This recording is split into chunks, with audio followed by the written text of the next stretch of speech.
Zeer teleurstellend. Het zou natuurlijk een fantastisch evenement zijn om tegen Feyenoord met Zeeuws elftal te voetballen. Maar helaas legt de burgemeester een verbod op deze wedstrijd.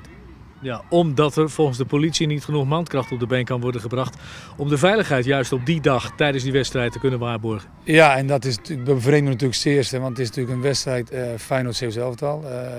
Ik vraag me ook af of het een risicowedstrijd is.